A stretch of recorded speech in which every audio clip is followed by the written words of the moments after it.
Olá pessoal, tudo bem? Sejam bem-vindos! Essa é a nossa segunda aula do nosso curso de revisão para o Enem 2018. E nessa aula trago para vocês grandezas diretamente e grandezas inversamente proporcionais. Um tópico bastante importante na hora de resolver aqueles velhos exercícios de regra de 3. Por exemplo, a gente utiliza a ideia de grandezas diretamente e grandezas inversamente proporcionais. Antes de mais nada, não se esqueça, se inscreva no meu canal se você ainda não está inscrito. Depois do vídeo, curta, comente, compartilhe. Boa aula para você, vamos lá! Bom, pessoal, dando continuidade às nossas aulas sobre o Enem, um tópico extremamente importante são as grandezas diretamente e inversamente proporcionais, porque recai a sua utilização em regras de 3 simples e na regra de 3 compostas. Antes de mais nada, vamos entender de modo simples aqui o que vem a ser grandezas diretamente proporcionais e grandezas inversamente proporcionais. Primeira coisa, pessoal, grandeza é o quê? É algo que assumem certos valores, ou seja, um conjunto de valores de uma determinada natureza, de uma determinada espécie, é o que a gente pode chamar o quê? De grandeza. Por exemplo, o tempo. Se eu pegar várias medidas sobre o tempo, eu crio uma grandeza formada tempo.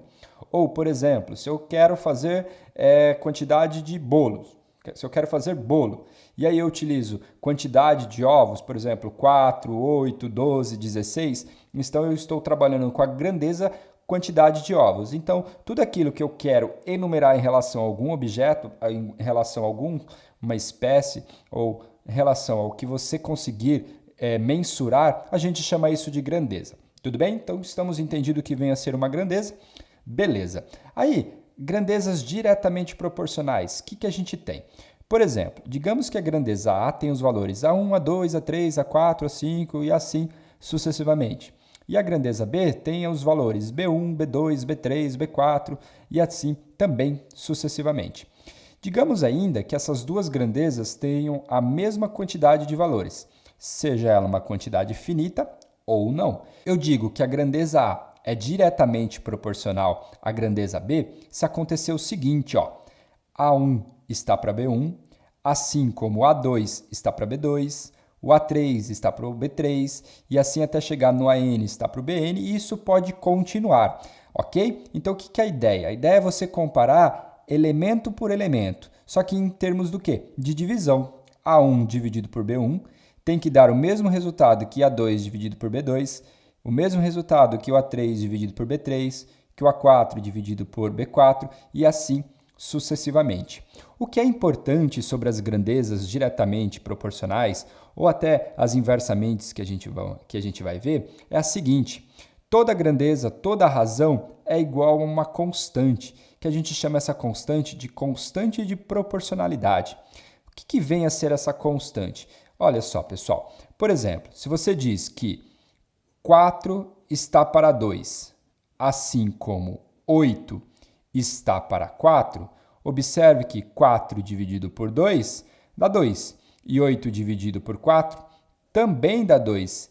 Esse cara aqui seria o seu K, seria a sua constante de quê? De proporcionalidade, tá bom? Então, ó, 4 está para 2, assim como 8 está para 4, isso a gente sabe. Isso significa que eles dão o quê? O mesmo resultado. E esse resultado final é o que a gente chama do quê? De proporcionalidade. E grandezas diretamente proporcionais, pessoal, está ligado ao seguinte, vejam só. Veja esse exemplo do que vem a ser grandezas diretamente proporcionais. Você sabe lá da física, ou pelo menos da nossa intuição, uma vez na vida você já ouviu falar que velocidade média é igual a distância dividido por quem? Pelo tempo. Então, velocidade média é ΔS sobre ΔT, que é a distância sobre quem? Sobre o tempo. Então, o que é que você tem aqui? Essas duas grandezas aqui, elas são diretamente proporcionais. Por quê? Se você aumentar a sua distância, consequentemente você aumenta o quê? Você também aumenta o tempo. Ou se você aumentar o tempo, significa que você vai ter que aumentar a sua distância. Obviamente, eu estou dizendo isso se você estiver com uma velocidade fixa. Por exemplo, se você está lá dirigindo a 100 km por hora, beleza? Você está dirigindo a 100 km por hora. Se passar 1 hora, você dirigiu o quê? 100 km. Se passarem 2 horas, você dirigiu o quê? 200 km. Se passarem 3 horas, 300 km. Observe que se o tempo aumenta, a sua distância percorrida também vai aumentar. Então, significa que as duas estão o quê? Uma proporcional à outra e elas crescem o quê? Na mesma proporção. Por isso que a gente diz que elas são o quê? Diretamente proporcionais.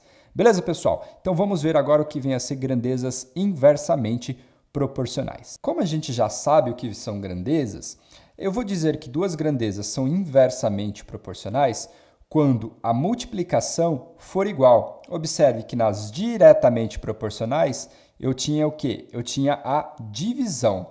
Nas inversamente proporcionais eu terei o quê? A multiplicação.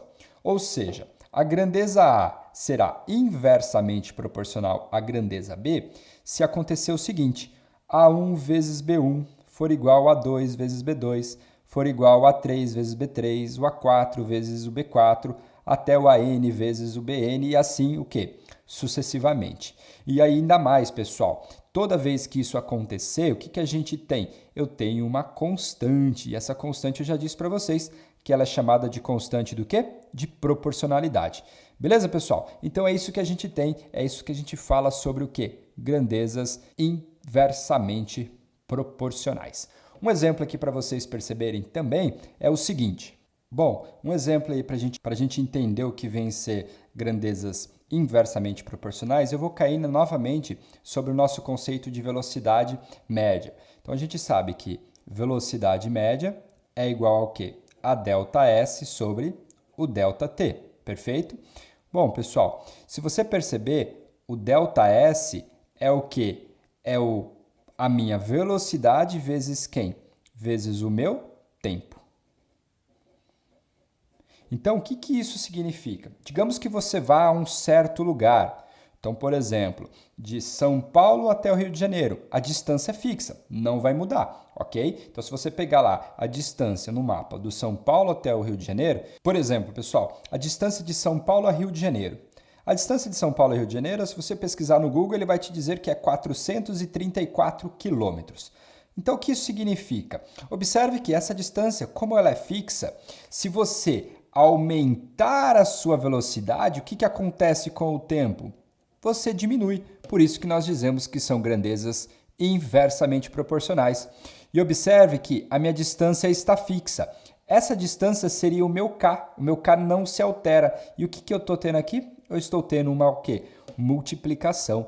Então, tá vendo só, pessoal? Quando você tem uma multiplicação, significa que você está trabalhando com grandezas inversamente proporcionais. Por isso que vem a nossa o quê? Definição. Ó, pessoal, para ilustrar em termos de número, igual eu fiz aqui, por exemplo, digamos que você tem uma certa distância fixa, ok? Se você for a 40 km por hora, você gasta, por exemplo, 6 horas, ok? Você tem uma certa distância fixa, que seria, por exemplo, a minha distância de São Paulo ao Rio de Janeiro. Aí, o que acontece se você for a 80 km por hora? Se você for a 80 km por hora, você foi o quê? Você dobrou a sua velocidade, consequentemente, o seu tempo vai cair pela metade. E qual que é a metade dos 6? É 3. Observe que a minha distância, ó, 40 vezes 6, dá o mesmo resultado que 80 vezes quanto? Vezes 3. 40 vezes 6 dá 240. E 80 vezes 3 também dá 240. Entenderam aí o porquê que a gente multiplica e por que nós chamamos de grandezas diretamente e inversamente proporcionais? Tá bom? Então, pessoal, essa é a nossa aula sobre grandezas diretamente e inversamente proporcionais. Muito obrigado e até mais!